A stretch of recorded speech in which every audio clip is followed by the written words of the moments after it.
I'm wondering if I can do my intro as if it was kind of a monastic chant. Well, hello there. And welcome to On the Beat. Yes, that so worked. That worked. The podcast that uncovers full frontal male nudity in cinema. You're not cutting that out. That is canon. Calm down. On the beat. We are here to talk about the 1986 historical mystery, The Name of the Rose. Yeah. And Ryan, before we start, I do want to warn you that the devil is hurling beautiful boys out of windows. I think, the fact that that is a line in the movie is also, it's alarming. So...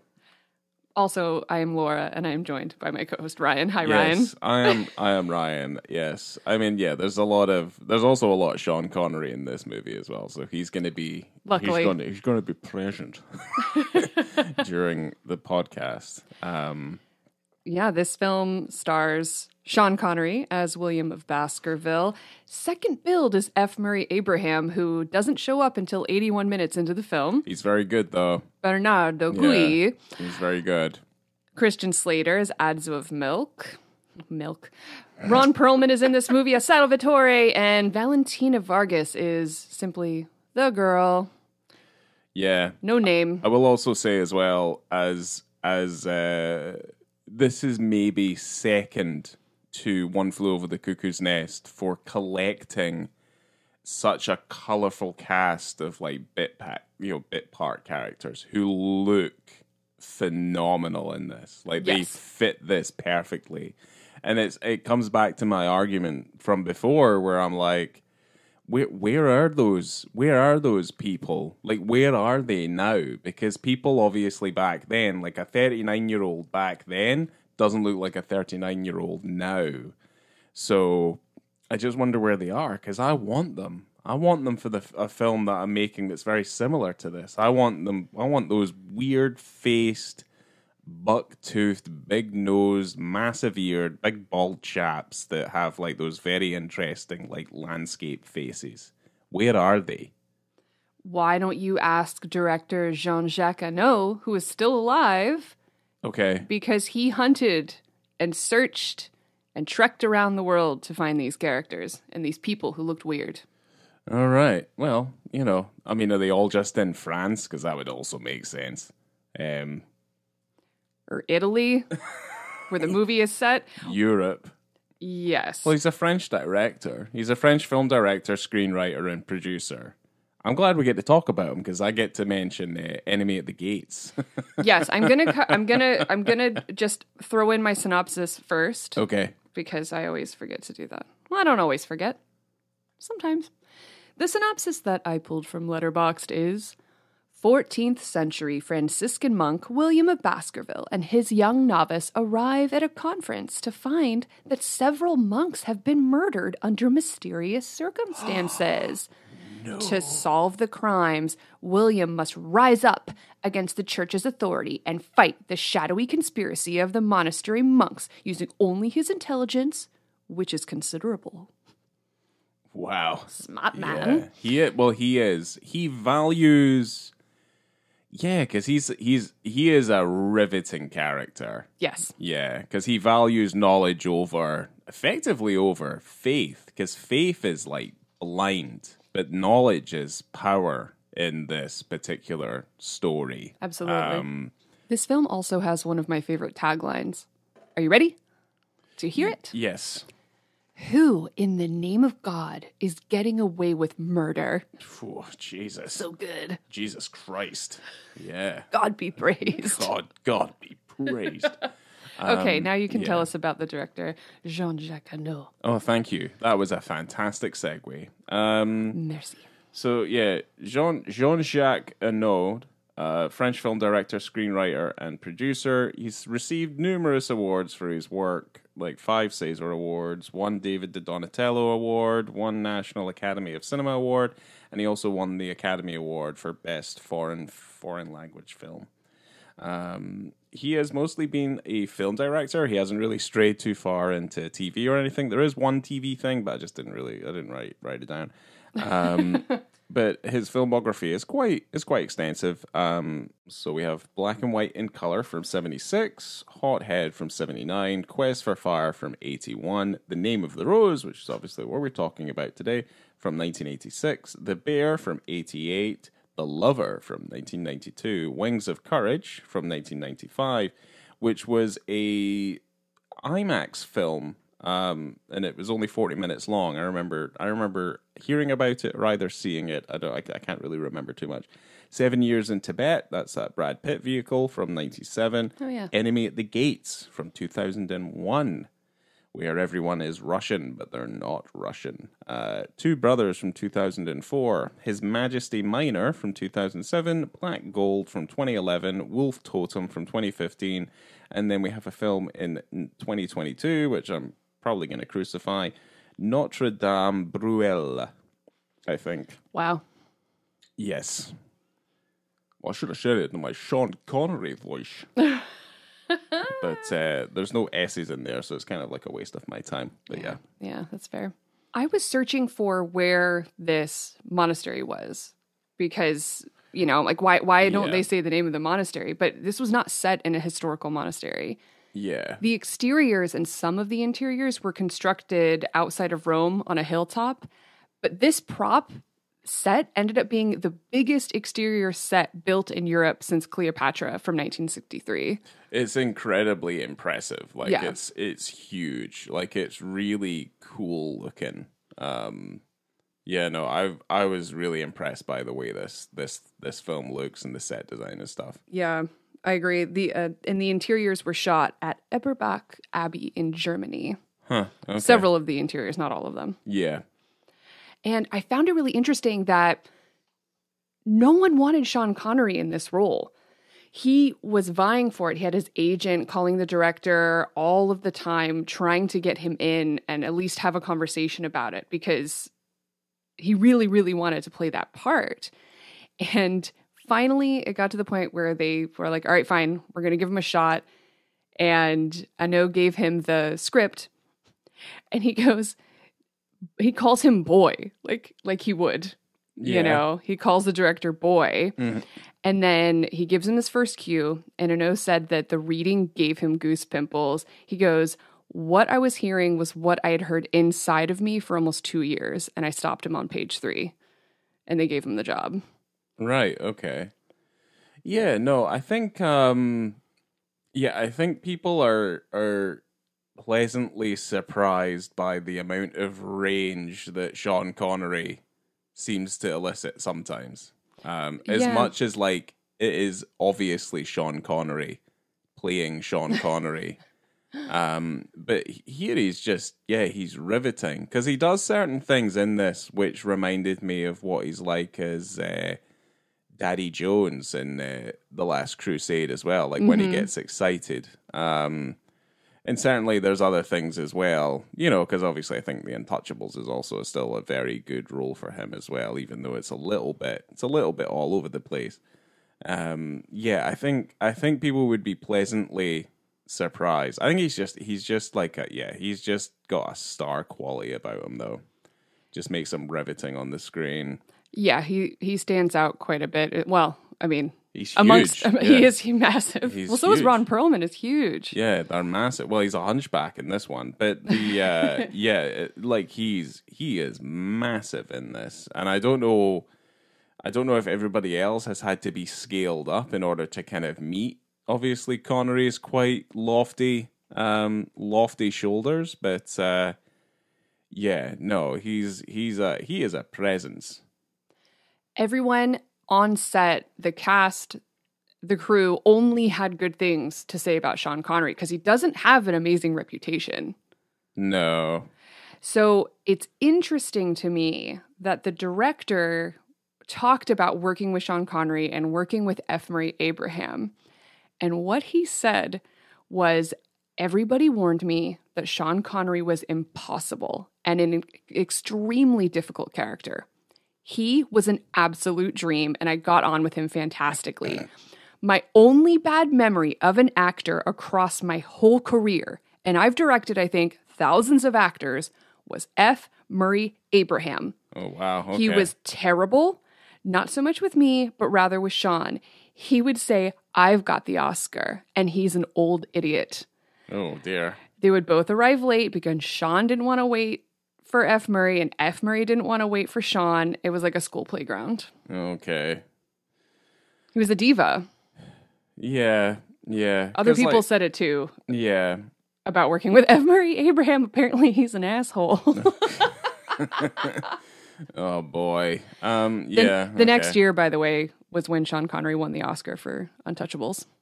Yeah. It's a weird, it's always a weird, it's a weird one to win for, is the Untouchables. I agree. Because his accent is literally all over the fucking place in that one. But he pulls it out of the bag. It's kind of like Michael Caine. Like, Michael Caine can't be anything other than Michael Caine. But he elicits some level of range, like some difference between the characters to make each of them memorable. Well, they both went from being sexy spies traditionally in film to kind of I'm sure it's difficult to kind of transition into that older actor and kind of seeing what type of roles you get from there, which I think is what Sean Connery is fighting against this whole time, is that he's Bond. Yeah. And people go, he's Bond. Mm-hmm. How is he going to play this Franciscan monk? Yes. How is that going to play? Well, this is some time after Bond. For sure, but he was having a hard time. Yeah, he would have been having a difficult time. And he has done unfortunately, he's not with us anymore. But I feel like he elevated himself from those Bond roots as much as they tried to like bring him back. But the minute Sean Connery had his facial hair and he went grey and he stopped dyeing his hair and stuff like that, like, folk knew it was like, no, he's definitely trying to distance himself from the James Bond persona. Yeah.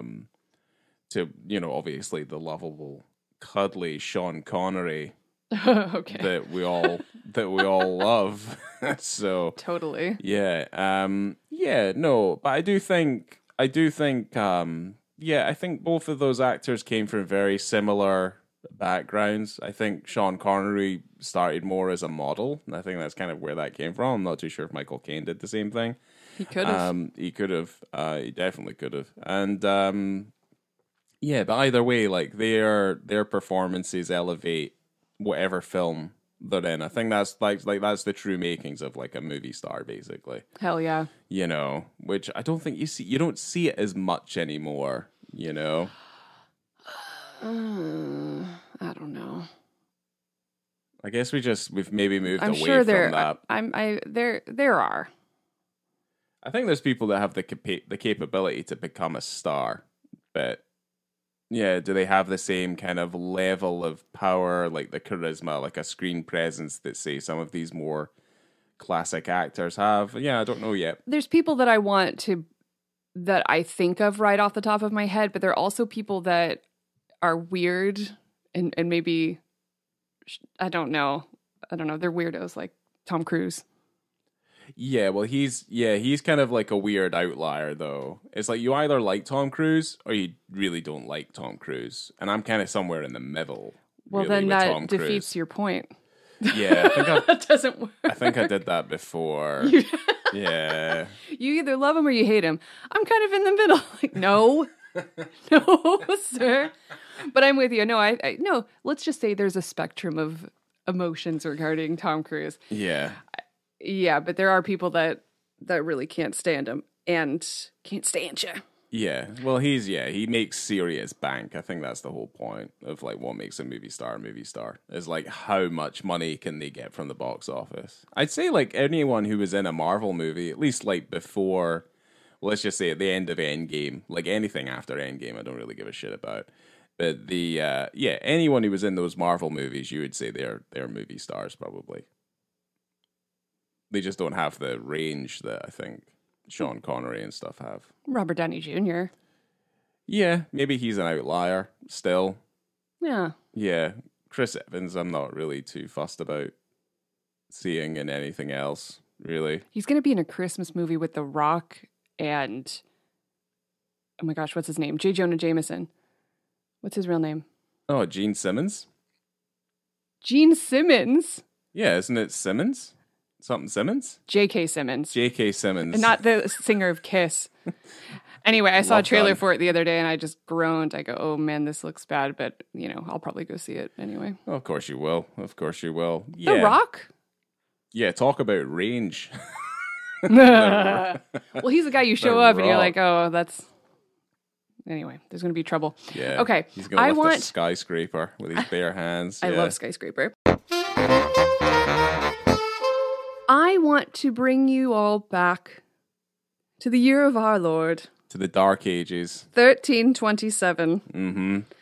And I would also really like to talk about the monk's tonsure, which I find so incredibly fascinating. Okay. I didn't know the name of it before, but I do have a minor in medieval history, so I should know what this is. Wop, wop. Here we go. I wrote a lot of history, so you guys are going to learn some shit today. Actually, I have a minor in medieval history. I really thought that you guys should get some medieval knowledge. You only bring it up like 2 or 3 times a day. Like, tell me about your minors and your majors. That's so incorrect, but maybe I should just to torture you. I majored in the school of life. I majored in the school of hard knocks. Yeah. Motherfucker. School of mashed potatoes and mince. That's what I have. That is weird. Yeah. For those of you who don't know, the tonsure, as you probably noticed how all the monks have the top of their head shaved, or, it could go in a variety of different ways, just depending on your flavor and your style of how you want your hair. But they usually have a ring of hair around their head, depending on how much hair they have left. But they usually shave the top of their head. So that is a specific practice in medieval Catholicism. Other religions have it too, but this one particularly just consists of the cutting or shaving of the hair on the scalp. And it's their external sign of devotion or humility to God, right? And the word tonsure is derived from the Latin tonsura, which means clipping or shearing. Wow. Look Thank at you. that. There you go. Otherwise also known as the Friar Tuck. That's right. Yeah, the old haircut. I saw Disney's Robin Hood. Well, there's the Kevin Costner vehicle as well. No one cares about that. Well, there's also... That's there's pretty... tons No, of I'm just other kidding. It's really good. things. Yeah, what are you talking about? I wrote down... Cut his heart out with a spoon.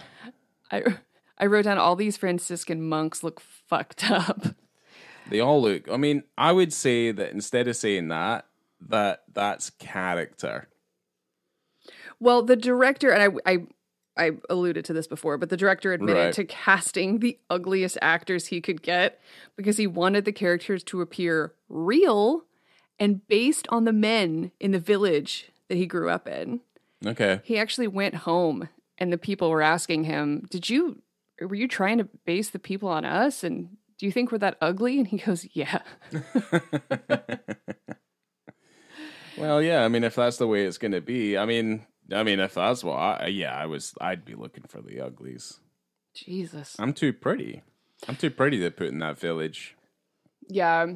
And it's really wild how much prosthetic makeup they had to put on Ron Perlman with that little tooth, the one Yeah. scraggle tooth he's got. And the fucked up nose. The nose, the biggest And nostrils And I've ever obviously he seen. had a hunchback as well. Yeah. Yeah. Well, since we're talking about Ron Perlman, his character in the book was described, Salvatore, was described as someone who speaks 6 languages at once, like Latin, Italian, German, English, and French. Yeah. So Ron Perlman got copies of the book in each of those languages and composed mixed language sentences by combining words from Salvatore's sentences from each book. Huh. He did that himself. And this is something we were talking about, our friend of the podcast, Josh the other day. We were talking about Ron Perlman, as you do, and discussing how if there is a director that he wants to work with, he will go out of his way. He's like, this is an interesting project. This is an interesting director. And it doesn't matter what language the film is in. He'll go learn languages and learn his lines in different languages just so he can work with specific directors because he's passionate about that. Ron Perlman's awesome. Yeah, well, that's why he's been in a bunch of Jean-Pierre Jeunet movies, like the Jeunet and Caro movies. Yeah. Like City of Lost Children and stuff like that. Exactly. That's why he's in a bunch of those. That's so cool. It is, yes. And I think Sean Connery's character, he's able to peg that he speaks all languages, but then also none of the languages at the same time. Right. Yeah, this film's incredibly well written as well. I will kind of put that out there. There's some really good lines of dialogue in this.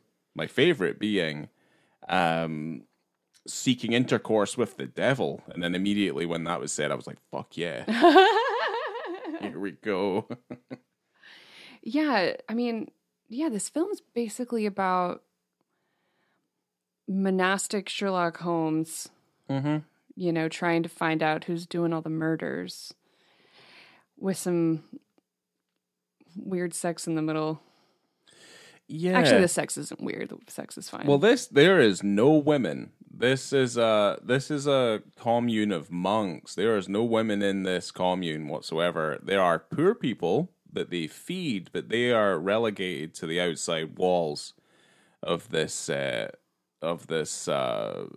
commune. Because it would be if it was women, it'd be coven, right? Well, I think they're just the village people, so to speak. The village people. Who are they're not given enough food by the monks at all. They're not taken care of, which is why that girl goes in through the sluice that they open up. The sluice, yeah. And she either takes food or she has sex with the monks in trade for food. Yeah.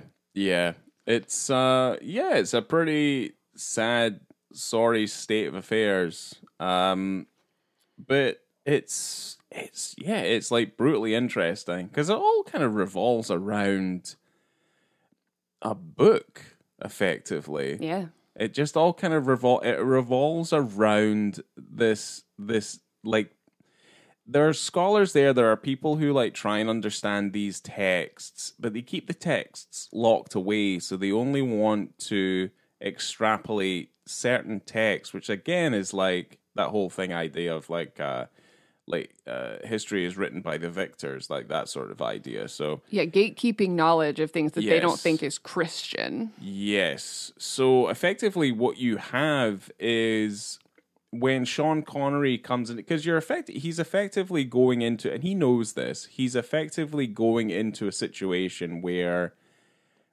facts and reasoning are going to be blinded by faith and blind faith, and this idea that to him knowledge is power. Like certainly he cites like Archimedes and a lot of these very kind of legendary writings to make his deductions, but effectively what he has met is that he's roadblocked during this investigation. It's a weird thing because like a lot, like they bring him in for to figure out who's doing the murdering, but then it's like, well, were you not expecting him to dive this deep into this investigation? Because like certain things obviously start to be unraveled, certain mysteries begin to be solved, and then what you're kind of left with is like, they're gatekeeping this knowledge, they're gatekeeping certain texts, they're gatekeeping a lot of these things from these people so that they're not influenced by it, to the point where, spoiler alert, they poison the books. To the point where if anyone is reading certain texts, and obviously the way that they do, and I thought was very clever, was that they lace the ink within the pages with arsenic, so when they lick their finger to turn a page, they get sick and they die from doing so.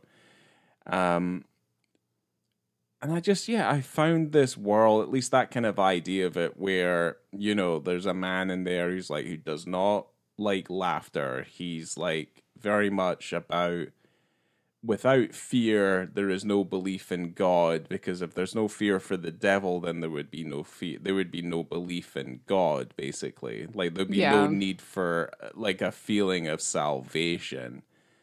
And then obviously Sean Connery, who's been put through, like his character's been put through the mill. He's been tried for heresy at one point in his life. He has been tortured. He has had to seek retribution for some of the ideas that he's had, but it's not like, for him, he's so steadfast in his quest as a person, as an intellectual, as a scholar, because facts are the way forward, because facts are truth, so for me, like, I really enjoyed the dichotomy of that situation, where he's just vying for knowledge and just wanting to find a little bit of common sense in a world that is effectively going crazy because of the Inquisition, effectively. Right. Well, he's afraid that, because he's probably the only person with his head on his shoulders properly. Yeah. And he's worried that if he doesn't figure out what the truth is behind these murders, that they are just immediately going to go, oh, it's the devil. Someone's doing devil stuff. Yeah. Some satanic stuff. The devil's in here. There was one point where they go, what's worrying me the most is how much it seems like they want the devil in here. Like, how much they're talking about it. Yes, but I think it comes back to the fact that, like, if they have the devil there, then they have an element of control over these people by saying, like, well, look, the devil's here, but if you believe in God hard enough, then you'll be safe. I think that's basically what that means. I mean, that's how it goes.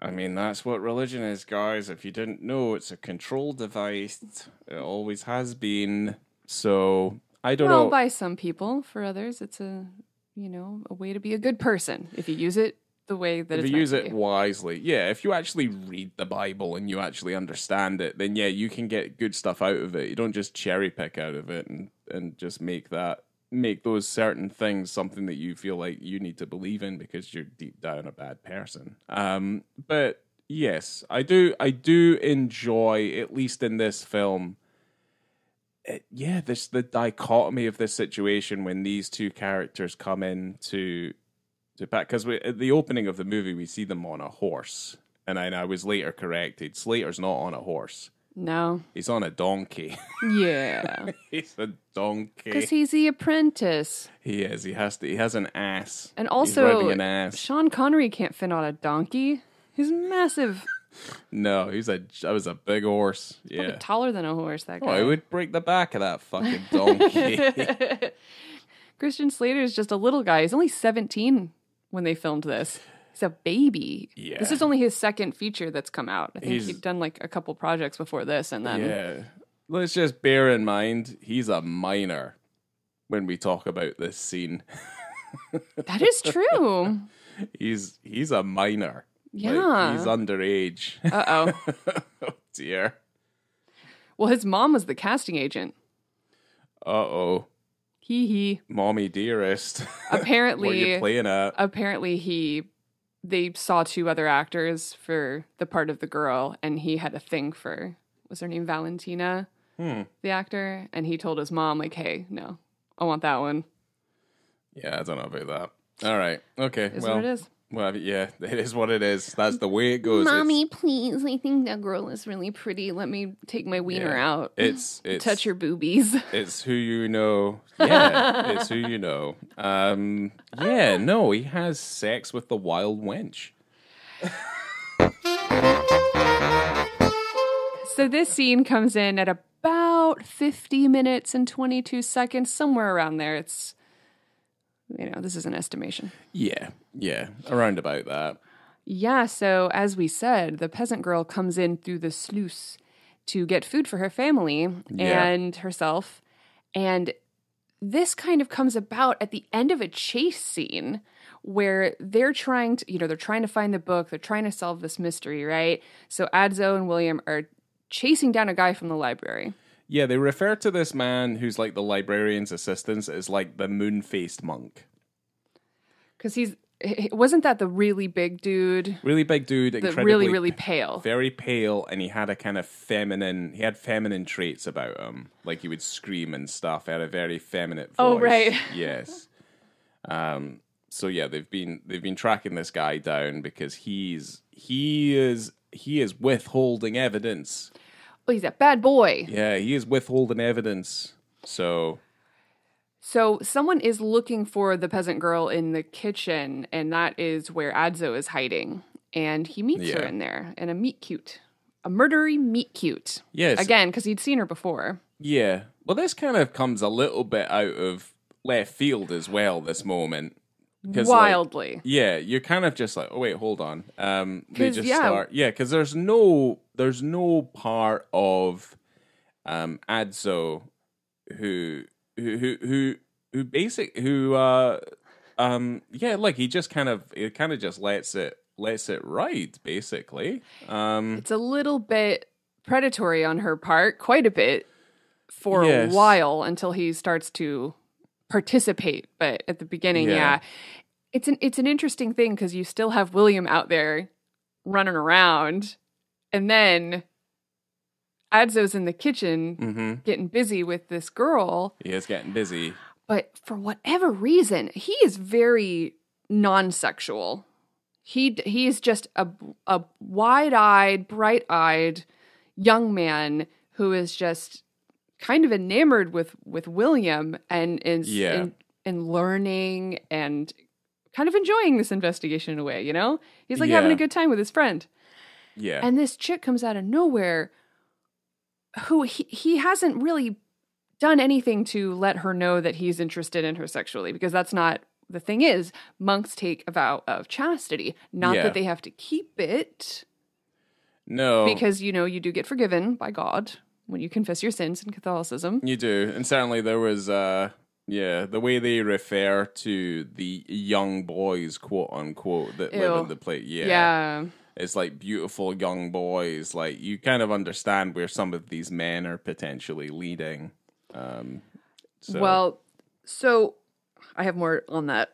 I'm going to talk about that in a second. So, but this girl is really, really horned up for Adzo. She sees amorous. She is amorous to the extreme, and she gets right to it. She just grabs his hand, puts it on her boob, and starts getting a little rub down, and she has a really hard time getting off his outfit. It's like that for a reason, I feel. But I think it's an odd moment, but it does make sense. But yeah, it's obvious that like when the minute you say like, oh, she's there and she's like seducing the monks so that she can get food, that completely makes sense. And they're aware that she's there and she's doing this. And I think the person who was trying to chase her out was trying to look for her. You know, the monks are okay with this happening. He's just kind of just like, no, get your slut self out down that sluice. You know, like it's not. They're not all in agreement with it. But yeah, like she just kind of gets to work. No so words. does he, to be fair. Well, at first his hands are kind of out in this, you know, way where I don't know, in like, please don't, I don't know what's happening, and I'm a scared young man. Yes. They don't speak. She is effectively mute. She doesn't say anything pretty much during the course of the movie. She doesn't say a single thing. She does later on. Does she? Yeah. Did she say what? Did she speak in Italian? I think she just yells a lot. Right. Well, yeah, she maybe. Can speak. I think for the most part, like we don't really hear any of the peasant folks saying very much, or we don't really understand what they're saying. It's also another one of those movies as well. I'm just going to kind of put this out there. I know we're doing the dick scene and stuff, but like, I wish they did it in the native language so it all kind of made sense. Because at certain points, like they're speaking Latin or they're saying, you know, they're speaking Greek or they're doing Italian. It's kind of just like, can you just like universalize it so like I can make my distinction myself? You know, it's kind of like Enemy at the Gates where it's just like, why don't they all just speak Russian? It's in fucking Russia. I was like, why are we not speaking Russian? Like, it would have made just more sense. It's that whole thing of just like, let's just generalize a European accent by just making everybody fucking English. But it's weird because they're not all English in this. Because Sean Connery has his classic regular accent. He just comes in there talking monk. There's no way that he's going to try to do an Italian accent. Do you have that text that is in Greece? Then you see Christian Slater and you know he can't do anything. He can't do any accent. All he does is just make it a little softer. I don't really know. It's not even that intense. He just speaks an American accent, a little softer. Oh no, master. Yeah. I would say don't touch my wiener. If there's any weakness to the film at all, it comes from Slater. Unfortunately. But it's not even, it's really, I didn't have an issue with him. You just kind of know, you see Christian Slater in this type of movie and you go, okay. Yeah. I'm not going to bank on you too hard. No. But it's fine. I just wonder who else they could have had. Like Sean Astin might have been an interesting choice. Well, he was very young at the time. This was Goonies time. Oh, shit, yeah. No, you don't want that happening. Oh, no, that would have been bad. Ew, yeah, this is already creepy enough. Yeah, that's pretty bad. I think he was just fine. I'm fine with it. River Phoenix. Now, I would have been, that peasant girl. He would have also been young as well, because Stand By Me was an 80s movie, so he would have only been young. Okay, well. Yeah, I don't know. I think we're going down a route that we don't really want to go down. Anyway, Christian Slater and this Valentina girl, they oh my gosh, it could have been Robert Downey Jr. Remember from Tropic Thunder when he does that monk movie? The sexy monk movie? Yeah. It could have been Robert Downey Jr. Oh my gosh. Okay. Star qualities. Yeah, but he was having a rough time in the 80s, wasn't he? No, he was having a great time in the 80s. The best time. Yeah, I guess so. Okay. Right, where am I? Okay, she's an animal in heat, I wrote. And she's got to get her monk on. That's what I said. She's got to get her monk on. And they get their monk on real slow and tender like. But yeah, there's a sex scene. There is a sex scene. So it's not great. Okay, like the visibility here is trash, and it's so blink and you miss it type of thing. And you get cheated out of a couple of dead dicks too. For sure. Yeah, you don't understand. Gosh, you don't understand why that is the case, but yeah, that's you kind of get cheated out of it a little bit. You do, because you do see some nudity when they are in their sexual positions. Yeah, a bit, and then when there comes a point where she leaves, right, post coitus, she's out of there. She's right back down the sluice, and he's left alone in the kitchen. She slides out. Yeah, she's outie. Yep. And he's there on his own, and he's all naked in the kitchen. It's really far away. It's super far away. Really far away, and it's also incredibly brief. Brief and dark. And I watched it on my phone because I watched it at work. What up? And then, it's just, I was like, I had to go back to be like, are we sure we can do this? But oh yeah, we've done worse. We have done far worse. And this movie is good, so that's okay. It is a very good movie. Yeah, I will say that it's a very interesting, well-written piece of cinema with a fantastic central cast. I remember when I watched this movie for the first time, I didn't watch the whole thing. I was coming back when I was traveling for work, when I was doing field work at my old job, and the plane that I was on coming home didn't have TVs or entertainment or anything, which was a bummer. And I had my laptop, and the only thing I had on there was a downloaded copy of The Name of the Rose. I'm like, all right, let's watch this on the plane. And I fell asleep. And then I woke up to the sex scene that we're talking about now, and the penis scene. And there was a family next to me, and I remember waking up and just being very confused, and then just seeing boobs, and and monks, and they're probably wondering what the absolute hell I was Yeah. doing. And I just slammed my computer down. I'm like, okay, sorry about that. Hope you guys enjoyed. It's none of their fucking business anyway, you know? It Who was cares? just amusing to me that's when I woke up. Like, I just immediately fell asleep, woke up, It's like boom. that. It's like that bit in Manhunter where he falls asleep and then all the photos like get strewn all over the floor. I love Manhunter. Yeah. You know, we were talking about how monks take a vow of chastity, right? Yeah. But it could be broken. It was broken. And the punishments for this varied. So it varied for different reasons.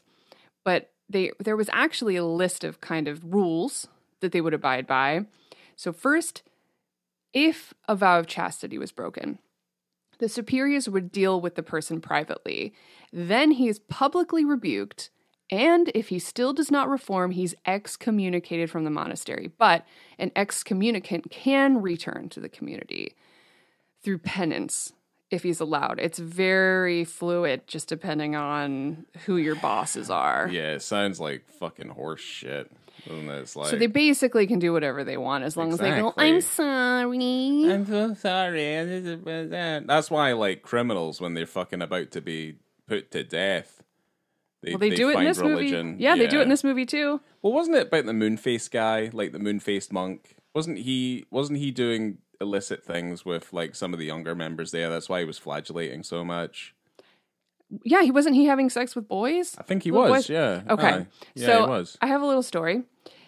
So there was this is kind of just about monks and sex in the 13th and 14th century.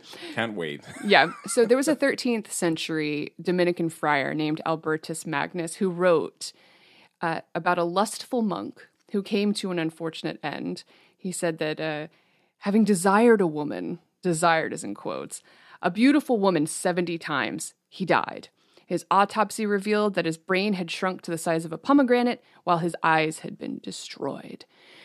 There was a lot of fear back then about sexually transmitted diseases and what would happen. So people were afraid to have sex, right? But then also you're not meant to have sex. Yes. Okay.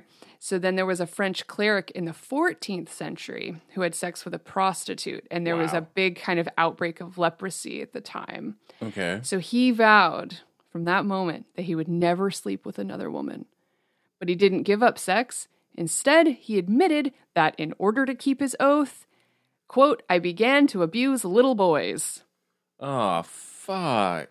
Yeah. How's that your reasoning, though? So keep in mind that this solution was also, as it is looked upon today, disgusting and terrible and not okay. Jesus. So, and that kind of rolls into the thing with chastity, because masturbation was looked upon as long as you did it in moderation, right? Because it was all about fluids. In your humors, you have to release these fluids, and you have to do it in certain ways. And there's certain foods that they would eat to maybe help reduce your fluids, so you wouldn't have to do it as much. Okay. Prayers and all these things. So, Right. but it kind of did become a thing where they worried that if you didn't release these fluids in a way, that people would turn how that 14th century French cleric did, to where they having sex with little boys. Jesus Christ. If Jesus was here right now and he saw stuff like that, like, what do they think he would say? They'd be like, yo, I don't think this is a good idea, guys. Like, why are you doing this in my name? Like, I don't fucking understand I'm not it. supposed to have sex with women, so, I was like, guys. I'm just following the rules. Guys, look. We can bend the rules, but, like, don't bend them to the point of, like, abusing little boys. Don't abuse anybody. Creeps. It's fucking disgusting. Thank you. I'm glad I brought it up. Absolutely disgusting. All of it. Like, well, you know how anti-religious I am in general. Like, I just don't. It's just so. Yeah, it's so draconian and fucking. It's just It's just such a fucking horrible state of affairs to be in. It's awful. Oh gosh, yeah, I know. It's really bad. It's gross. And it also, like, it pinpoints, like you've just said, it pinpoints, like, some kind of, some level of, like, continuing male trauma that, like, if they're not able to have sex with women or being able to, like, you know, like, pleasure themselves in one way, like, they immediately just go to boys. It's always boys. It's always little boys. And it's like, well, it's like, it just seems to be like this centuries aged thing that it's like, well, you know, I'm super fucked up. It's like, I'm gonna fuck a boy if I'm not able to do something. It's like, Don't you love organized religion? Well, it's obviously systematic. That's what that just says to me. It's systematic. There you go. Yeah, so We've pinpointed it. we have pinpointed it. There you go. Now we can fix it. Yeah, good luck. Yeah, good luck with that one. Fixing faith? Yeah, I don't think that's ever going to happen. Fixing the What? systematic. Oh, okay. problem. Yeah, it's like...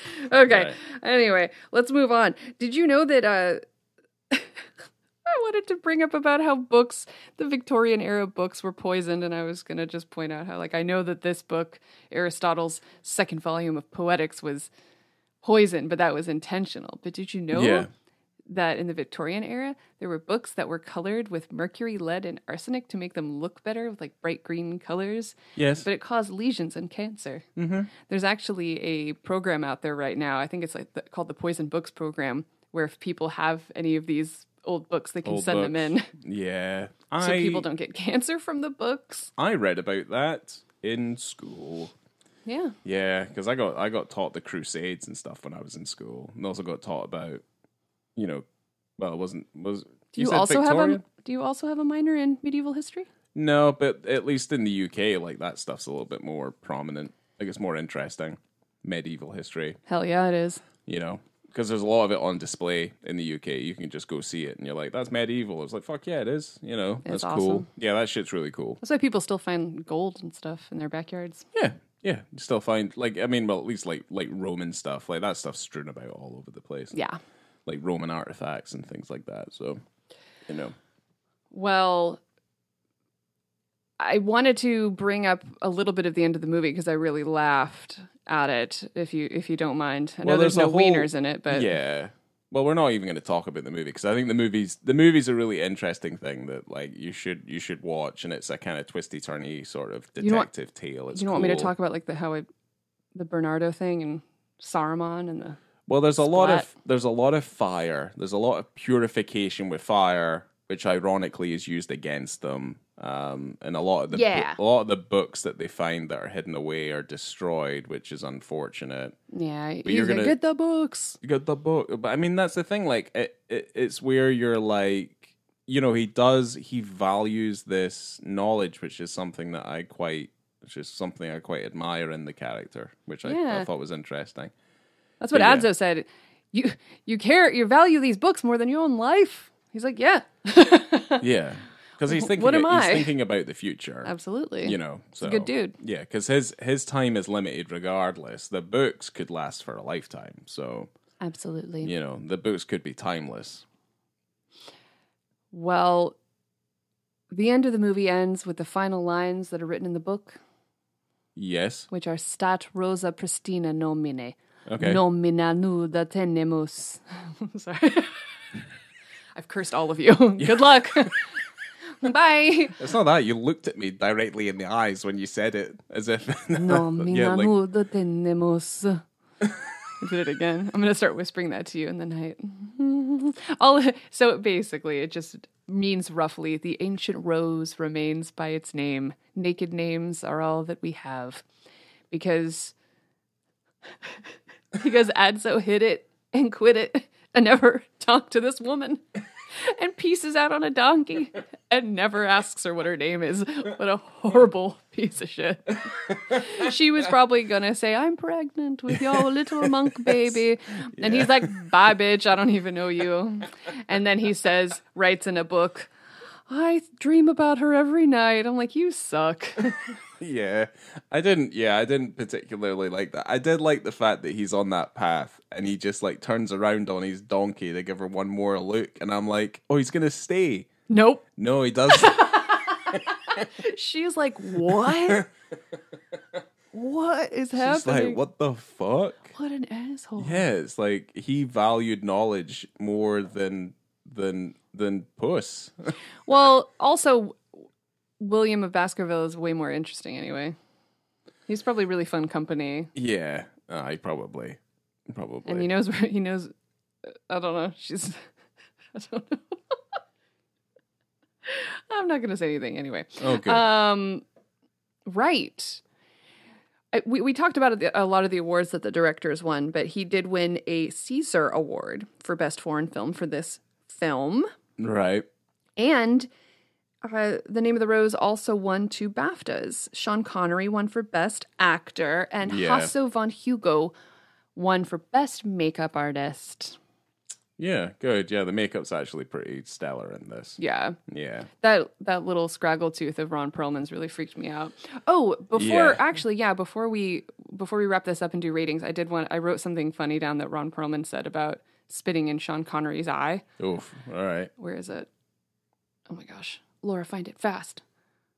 We're running out of time. Okay. So he said, the first time I spit in Sean Connery's eye was an unusable take because I refused to actually spit because I was so intimidated by him. So Sean goes, actually, maybe you can read it, Ryan. It'll be funnier if you read it. Oh, here. Right. Do you mind? Okay, yeah. So right here.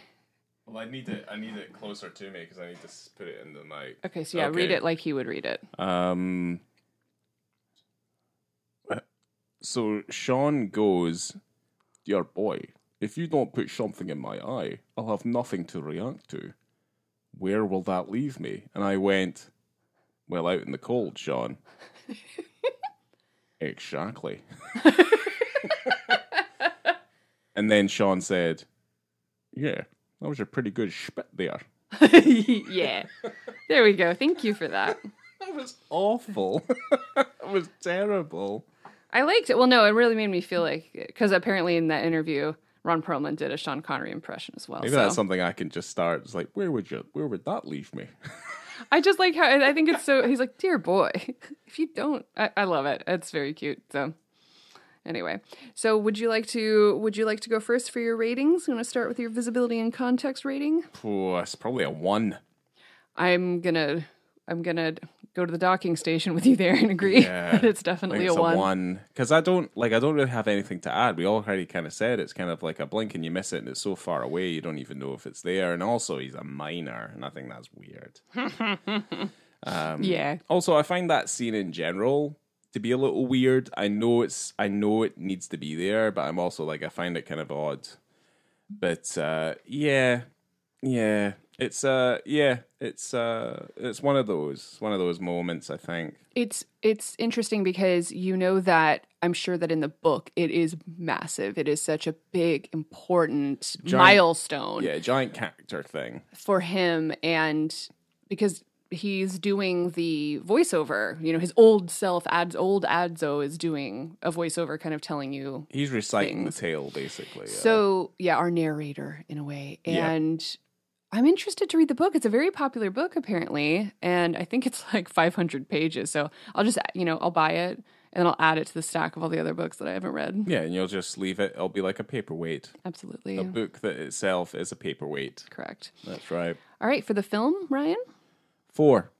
Oh my gosh. Yeah, 4's a good... Me too. It's a good film. Yeah. There's a lot of things that elevate it from being like a 3. It's a little long... And I think Christian Slater's performance, he is young, but I don't think you get any excuse for whatsoever. You're casting a movie, I'm sorry.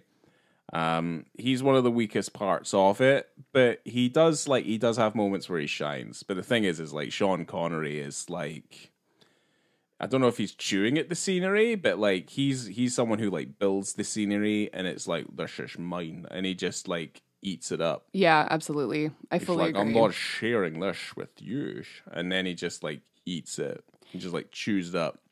I know that he said that it's okay to like hit women, but he's such a babe.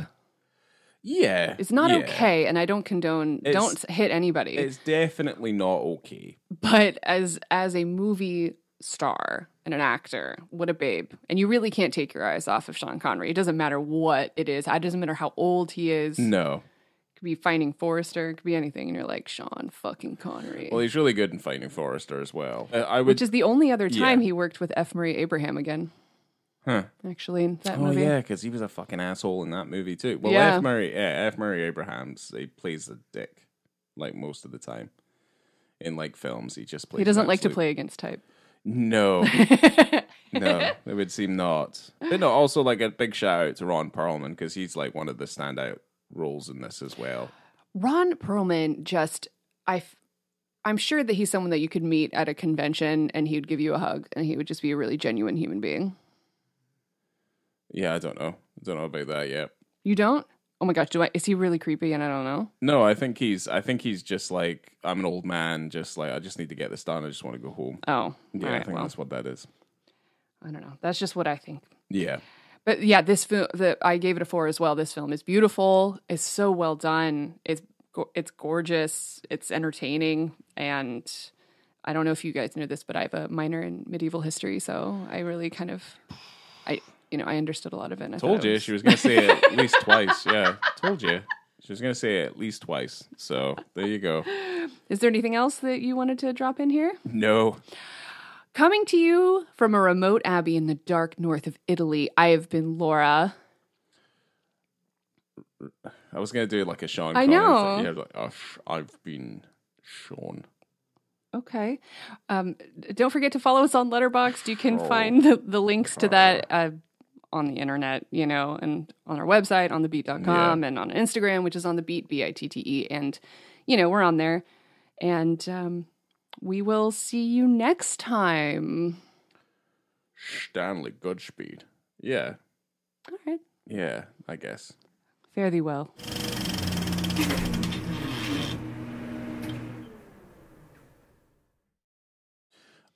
Testes. This is a test. I am testing on my testes. My testes are they're young. Why don't you do testes in Sean Connery's voice? Testes. How'd you like those testes? Testes nuts. He is for horses. Charlie Goodspeed. Okay. Yeah, I think we're good. Okay.